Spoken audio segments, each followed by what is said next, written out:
Class 11th के लेखा शास्त्र वाले बच्चों का मैसेज आ रहा था कि सर जिस प्रकार से केमिस्ट्री के लिए 20 महत्वपूर्ण प्रश्न दे रहे हैं, हमारे लिए भी दे दीजिए ताकि हमारा ही भला हो जाए।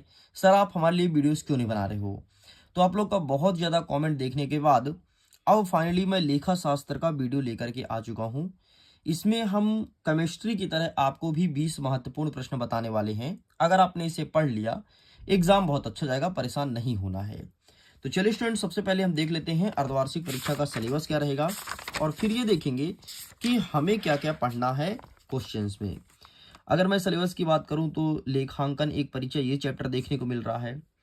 लेखांकन सैद्धांतिक आधार ये वाला चैप्टर आ रहा है, ठीक है। लेन देन अभिलेख 1 और अभिलेख 2, साथ में बैंक समाधान, तलपट और हास, ये 7 चैप्टर देखने को मिल रहा है। केवल छूट रहा है तो ये अंतिम का वित्तीय विवरण वाला छूट रहा है, बाकी सब कुछ आपके एग्जाम में आ रहा है। अगर मैं इस विषय सूची को देखूं तो यहाँ से हमें अध्याय 1 से शुरू करना है और 9 तक पढ़ना है। केवल हमारा 10वां छूट रहा है वित्तीय, ठीक। वैसे अगर ये आयोजन और संचय छोड़ देंगे तो चलेगा, लेकिन मूल्यह्रास तक करना है क्योंकि मूल्यह्रास तक हमारे सिलेबस में लिखा है। सिलेबस ऑलरेडी मिडिल एजुकेशन के एप्लीकेशन में अपलोड है। अगर आपने नहीं देखा तो सिंपल सा मिडिल एजुकेशन के एप्लीकेशन को डाउनलोड कीजिए। डाउनलोड करने के बाद उसके लॉगिन कर लीजिएगा, रजिस्टर्ड कर लीजिएगा एंड आपको सिलेबस दिख जाएगा। मैं एक बार दिखा दूं अगर आप देखना चाहते हो तो, फिर हम आगे अपने क्वेश्चंस को करते हैं शुरू।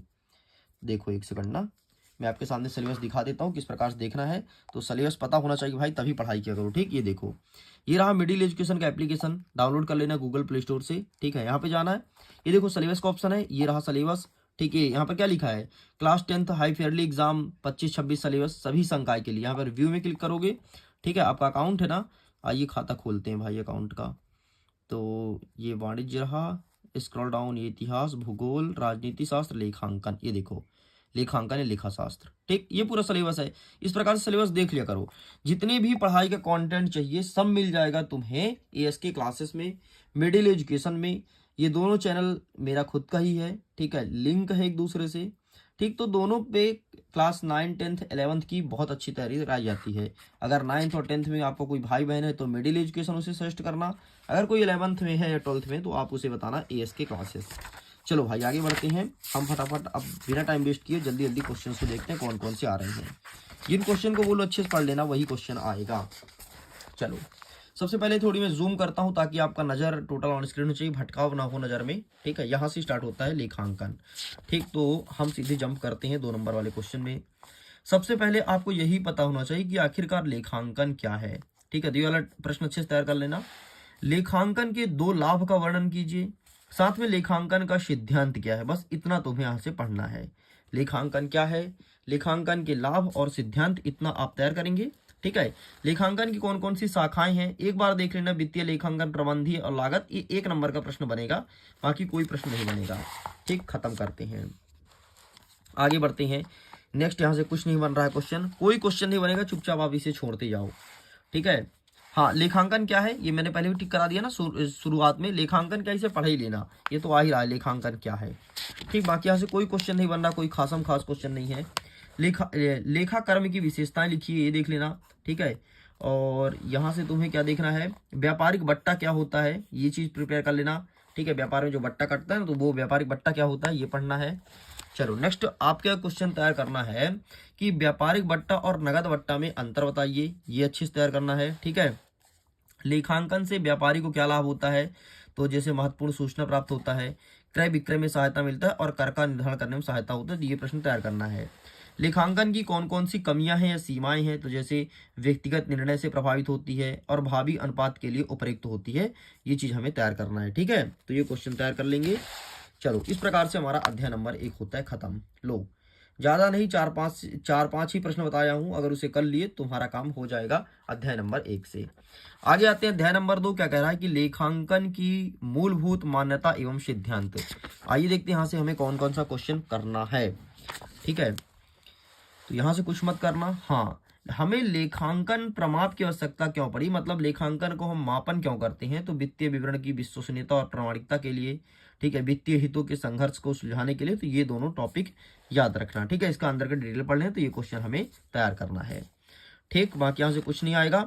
हाँ, एक और देखना है कि पूर्ण प्रकटीकरण का सिद्धांत क्या है। पूर्ण प्रकटीकरण का सिद्धांत क्या है, इसे पढ़ लीजिएगा, पूरा का पूरा सिद्धांत, बाकी यहाँ से आगे बढ़िए। ठीक, लेखांकन के सिद्धांत की सीमाएं, ठीक है, ये देख लेना कि लेखांकन के सिद्धांत की कौन कौन सी कमियां हैं। सीमाएं मतलब कमियां होता है, ये देख लेना, बाकी यहाँ से कुछ नहीं है, सब छोड़ दो। हाँ, नेक्स्ट आपको तैयार करना है लेखांकन अवधि की मान्यता क्या है, ये अच्छे से तैयार करेंगे। मौद्रिक मापन की मान्यता क्या है, ये अच्छे से तैयार करेंगे। तो ये दोनों क्वेश्चन तुम्हें तैयार करना है, बाकी छोड़ दो, कुछ नहीं आ रहा है। ठीक है, तो नेक्स्ट क्वेश्चन तैयार करना है कि प्रामाणिकता से क्या आशय है, समझाइए। तो ये प्रश्न अच्छे से तैयार कर लेना। ठीक है, नेक्स्ट, लेखा मानकों से क्या आशय है। लेखा मानकों मतलब अकाउंटिंग स्टैंडर्ड्स से क्या आशय है, ये चीज हमें अच्छे से तैयार करना है। ठीक है, तो आप इसका भी फोटो क्लिक कर लो। ठीक, खत्म होता है यहाँ से, बाकी कुछ नहीं पढ़ना है। अब आ गया हमारा अध्याय नंबर 3, व्यावसायिक सौदे एवं दोहरा लेख प्रणाली। ठीक है, मैंने ज्यादा नहीं बताया, अध्याय नंबर 2 में भी 7 से 8 प्रश्न आपको बताया है। चलिए, तो यहाँ से क्या है, श्रोणोत प्रयोग कुछ नहीं पूछेगा भाई, छोड़ दो, कोई मतलब नहीं है। ठीक है, यहाँ से आपका कोई प्रश्न नहीं आएगा। हाँ, दोहरा लेखांकन की 4 विशेषताएं, ये आपको करना है। ठीक है, दोहरा लेखांकन की 4 विशेषताएं, जैसे 2 पक्षों में लेखा, न्याय संगत प्रणाली, पूर्ण वैज्ञानिक प्रणाली या वैधानिक मान्यता प्राप्त। तो ये चारों टॉपिक आपको अच्छे से पढ़ना है। चलो आगे बढ़ते हैं। नेक्स्ट कहता है कि दोहरी लेखा प्रणाली से क्या आशय है, ये आशय पढ़ लेना। दोहरी लेखा प्रणाली से आशय क्या है। ठीक है, इसके बाद दोहरा लेखा प्रणाली के सिद्धांत समझाइए, तो ये सिद्धांत कर लेना। ठीक है, जैसे 2 पक्षों का प्रभाव, प्रत्येक खाते में 2 पक्ष, दोनों खातों में लेखा, विपरीत पक्षों में लेख, ये आपको पढ़ना है। ठीक है, दोहरी लेखा प्रणाली के तुम्हें गुण भी पढ़ना है, तो यहीं से प्रश्न बनेगा। मतलब कुल मिलाकर के इस पार्ट से आएगा दोहरा लेखा प्रणाली के लाभ बताओ, हानि बताओ, सिद्धांत बताओ, ये प्रश्न हमें तैयार करना है। आगे बढ़ते हैं। नेक्स्ट क्वेश्चन क्या देखना है, प्रमापक के प्रकार को समझाइए, ये देख लेना, प्रमापक के प्रकार को समझाइए। ठीक है, ये प्रश्न तो आपको तैयार करना है, बाकी कुछ नहीं करना, छोड़ दो। ठीक, आगे बढ़ते हैं नेक्स्ट क्वेश्चन की तरफ। और क्या कुछ हो सकता है, नहीं, कुछ नहीं है।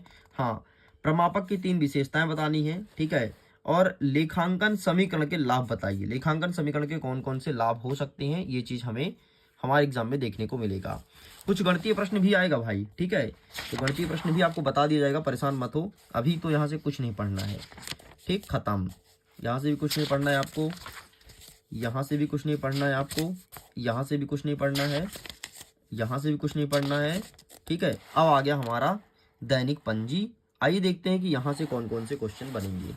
ज़्यादा क्वेश्चन को टिक नहीं कराना है, वही बताना है जो एग्जाम में आ रहा है। ठीक है, लेकिन इन क्वेश्चन को भी नहीं करके जाओगे तो फिर तुम्हारे लिए दिक्कत बन जाएगी। हाँ, नेक्स्ट देखना है तुम्हें, नगद छूट क्या होता है। तो व्यवसायिक द्वारा अपने लेन देन को नियत तिथि से पूर्व भुगतान करने के लिए प्रेरित करने के लिए प्राप्त राशि में कुछ छूट दी जाती है, इसे नगद छूट कहते हैं। ये तुम्हें देखना है। व्यापारिक छूट क्या होता है, ये देखना है। तो ये दोनों अच्छे से तैयार करना है। ठीक, स्मरण पुस्तिका क्या होता है, वो जो दुकान वाले लिखते रहते हैं ना, एक ठो कागज में इतना किसी ने उधार ले गया, इतना पैसा, तो तुम्हें ये याद करना है। नेक्स्ट हमारे एग्जाम में आएगा कि जनरल लिखने के क्या नियम होते हैं, या फिर जनरल के व्यवहारों के लेखा करने के नियम बताइए। तो ये एग्जाम में देखने को मिलेगा। ठीक, बाकी यहाँ से कोई प्रश्न नहीं आएगा। खाते का वर्गीकरण कुछ नहीं पूछेगा, छोड़ दो। ठीक है, नेक्स्ट आ गया हमारे बड़े वाले प्रश्न, जैसे मिश्रित प्रविष्टि का एक व्यवहार लिखो। ठीक है, ये एक व्यवहार लिखा है, तो ये तुम्हारे एग्जाम में देखने को मिलेगा। चलिए जी, आगे बढ़ें। नेक्स्ट हमें देखना है कि नकल बही रखने के 5 उद्देश्य लिखो। तो नकल बही रखने के 5 उद्देश्य, तो ये रहा तुम्हारे सामने, प्लीज आप इसका फोटो क्लिक कर लो। एंड ये रहा जनरल के किन्हीं 5 लाभ को समझाइए, तो ये आप इसका भी फोटो क्लिक कर लो। ठीक है, तो ये रहा तुम्हारे सामने। चलो आगे बढ़ते हैं नेक्स्ट क्वेश्चन की तरफ। नेक्स्ट यहाँ से कुछ भी नहीं आएगा। ठीक है, यहाँ से भी कोई क्वेश्चन नहीं बन रहा है। ठीक, एक क्वेश्चन ऐसे बनेगा यार। ठीक है, उसको देख लेना है आप, गणितीय प्रश्न देख लेना। गणितीय प्रश्न को ज़्यादा मैं टिक नहीं कराऊंगा, जैसे ही वाला क्वेश्चन बन सकता है, लेन देन जनरल प्रविष्टियाँ कीजिए। ठीक, तो ये वाला क्वेश्चन भी देख सकते हो। ठीक है, देखो 2022 में भी पूछा था ये वाला 23 से पूछा था, तो यहाँ से भी एक ऐसे गणितीय प्रश्न बनेगा। तो इस चैप्टर से गणितीय प्रश्न देख लीजिएगा। चलो आगे बढ़ते हैं। नेक्स्ट, सहायक बहिया क्या है, इसको देखते हैं। सहायक बहिया यहाँ से कौन कौन से बन सकते हैं, तो यहाँ से ज़्यादातर छोटे छोटे क्वेश्चन बनेंगे, ध्यान से देखना। सबसे पहले सहायक बहियों से आप क्या समझते हैं, अच्छे से तैयार कर लेना। क्रय बही कौन के सौदे कौन कौन से नहीं लिखे जाते हैं, तो ये देखना है। सहायक बही का नाम कौन कौन सा, जैसे रोकड़ बही, क्रय वापसी बही, विक्रय वापसी और प्रमुख जनरल, ये देखना है। रोकड़ बही की विशेषताएं देखना है। ठीक, मेरे कहने का मतलब ये है, इस चैप्टर से रोकड़ बही, क्रय बही, विक्रय बही, ये 3 बिंदु है जहां से क्वेश्चन बनेगा। और क्रय वापसी वही, विक्रय वापसी वही, यहाँ से क्वेश्चन नहीं बनेगा, लेकिन यहाँ से क्वेश्चन बनेगा। ये चीज हमें तैयार करना होगा इस चैप्टर से। बस अगर इतना कर लिए तुम्हारा काम हो जाएगा इस चैप्टर का। ठीक है, नेक्स्ट और बता देते हैं कौन कौन से क्वेश्चन आ रहे हैं। तो नेक्स्ट आपको देखना है रोकड़ बही क्या है। ठीक है, रोकड़ बही कितने प्रकार के होते हैं, ठीक, ये दोनों देख लेना। आंतरिक वापसी और बाह्य वापसी में अंतर बताइए, ये प्रश्न तैयार करना है। और विक्रय बही, मैंने पहले बोला था क्रय विक्रय से मैं क्वेश्चन बताऊंगा और आएगा भी, कल के पेपर में आप देख लीजिएगा। ठीक, बाकी यहाँ से छोड़ दो, कुछ भी नहीं आ रहा है।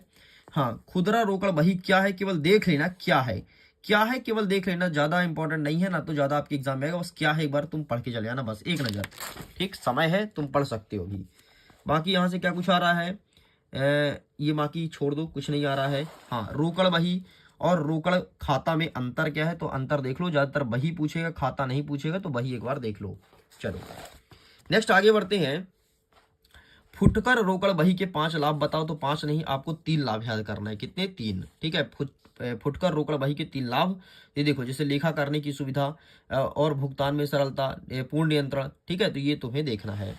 आगे नेक्स्ट हमारे एग्जाम में देखने को मिलेगा कि रोकड़ बही में प्रति प्रविष्टि क्या है, तो ये हमें तैयार करना है। ठीक है, रोकड़ बही के लाभ, लाभ का केवल पॉइंट पॉइंट याद कर लो, जैसे रोकड़ व्यवहारों का लेख है। नेक्स्ट क्या कहता है कि हस्त रोकड़ का ज्ञान। ठीक है, रोकड़ी लेन देन के स्थान पर, तो ये तुम्हें टॉपिक याद रखना है। ठीक है, केवल पॉइंट पॉइंट याद रखना, बाकी कुछ नहीं आएगा। ठीक, सहायक बही का लाभ कौन कौन सा, तो ये लाभ देख लेना, सहायक बही के, रोकड़ बही के सहायक बही के लाभ। बाकी यहाँ से छोड़ दो, कुछ भी नहीं आ रहा है।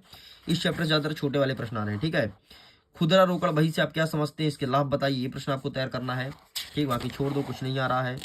ठीक है, रोकड़ बही, ये रोकड़ बही से आप क्या समझते हैं, इसे तैयार ही करना है। ठीक, बस ये छोटे छोटे प्रश्न बन रहे हैं, बड़े प्रश्न नहीं बन रहे हैं, ना तो गणितीय प्रश्न इस चैप्टर से बनेगा।